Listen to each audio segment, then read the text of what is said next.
What's up, guys, and welcome to another episode of The Tuesday Show, brought to you by Blue Light Media. My name's Mikhail, and today we're going to be talking about Instagram success and measuring content beyond likes and comments.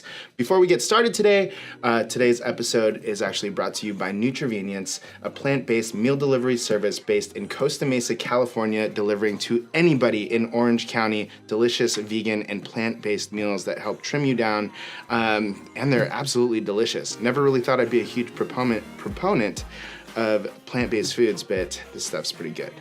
Anyways, on to the show today. Even when we're talking to bigger brands are still looking at likes and comments as the primary way that they're measuring the success of their content on Instagram.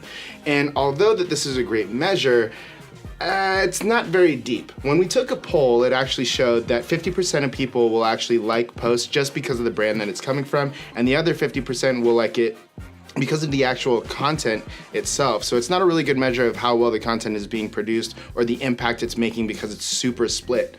In addition to that, if you look at the comments, sometimes, great content that's getting a lot of likes is not getting any comments at all. So that's not necessarily the best way to measure the success of a piece of content or not, simply because some pictures or some captions or whatever is being posted on Instagram simply does not warrant a comment. So what we're gonna do today is we're gonna go through different ways that we can actually measure the success of Instagram content.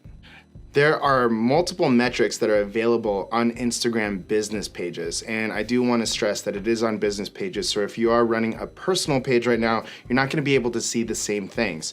Of course, we can see the likes, we can see the comments, and if you swipe up or click insights on a particular post, you can also see shares, you can see how many people have actually saved the content as well, and if you swipe up one more time, you can actually see how many impressions that you're getting also.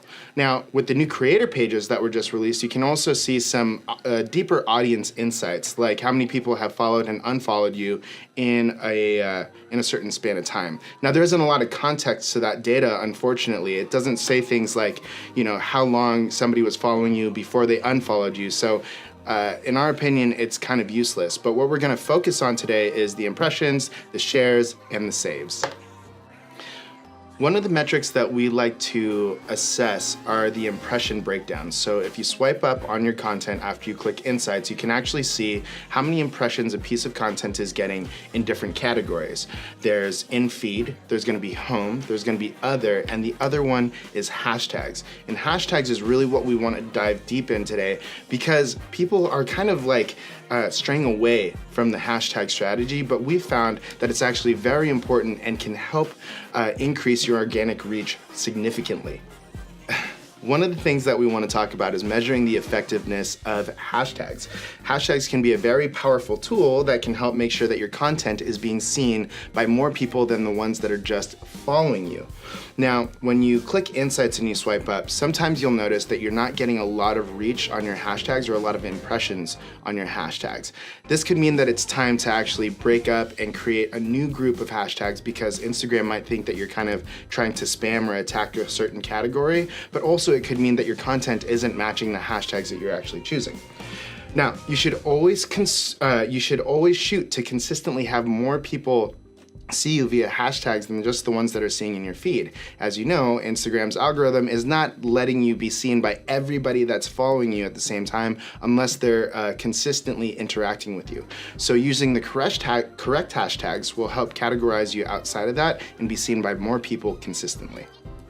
Now, before we move on from hashtags, I want to leave you with a couple hashtag tips that are going to help increase your reach and engagement.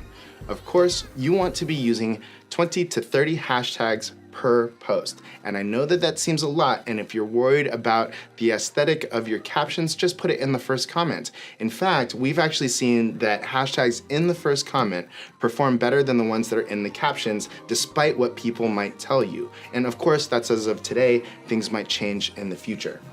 Now, you want to make sure that you're using hashtags, different groupings of hashtags daily. And again, the reason being is because if we continuously use the same hashtags for your content, Instagram might think that you're trying to spam that category and thus decrease how many people are seeing your posts within those categories altogether. In fact, like we mentioned a little bit earlier, you might not get indexed in hashtags at all.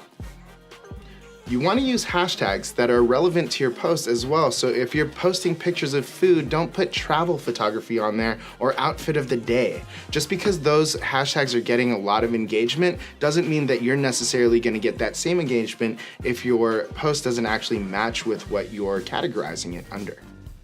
When we're choosing hashtags, we also want to use the ones that have 50,000 to 250,000 posts associated with that particular category. And of course, you can go up and down a little bit.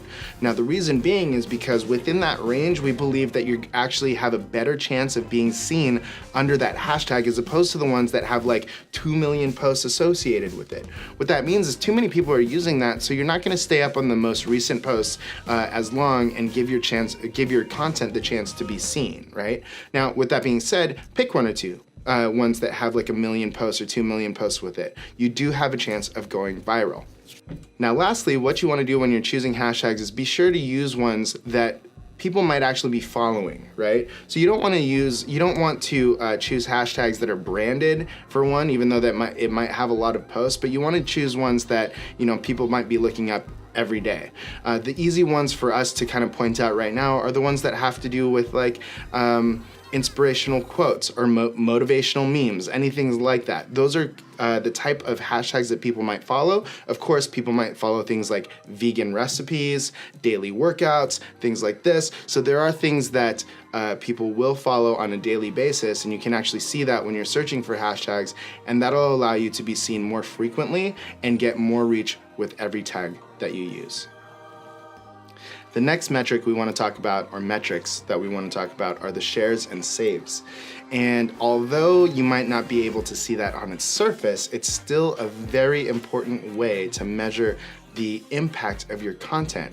We've noticed that as Instagram kind of grows and more people are on the platform, people become more picky about what they're liking, about what they're following, so it becomes a lot more difficult to create engagement that's public on the platform. So people are reverting to saves, they're reverting to shares to show that they actually care about a piece of content. The saves one is the one that we find very interesting because that means that people are actually going back to that content later on. We've noticed a significant correlation between saves and shares and organic reach, which makes a lot of sense because there's more interaction with that content. And even though it's not public, Instagram will probably pick up on the fact that, this is resonating well with a certain audience and it's going to want to push it up in more feeds. We also found that shares specifically will actually drive more content to your actual page and the actual content. And that makes a lot of sense. When somebody actually shares a piece of content, it's going to their Instagram story, and anybody else that views that story might click on the post and thus take you back to the profile page. So again, it's actually really important to shoot for more shares and saves, and you can actually shape your content in a way to actually create this more often. All right, let's talk about some considerations when creating and publishing content. First of all, what do you want your content to do? You should start creating your content based around whether or not you want it to be shared more often, whether you want to create engagement in the captions, or whether or not you want saves. Each piece of content is going to do something different. For example, if you create an inspirational meme of any sort, or even a funny meme, there's a bigger chance that it's actually going to be shared than a photo of yourself or a piece of product. Most likely, when you put out a piece of content that shows a picture of a product or a person, it's not going to get shared as often as a quote of some sort.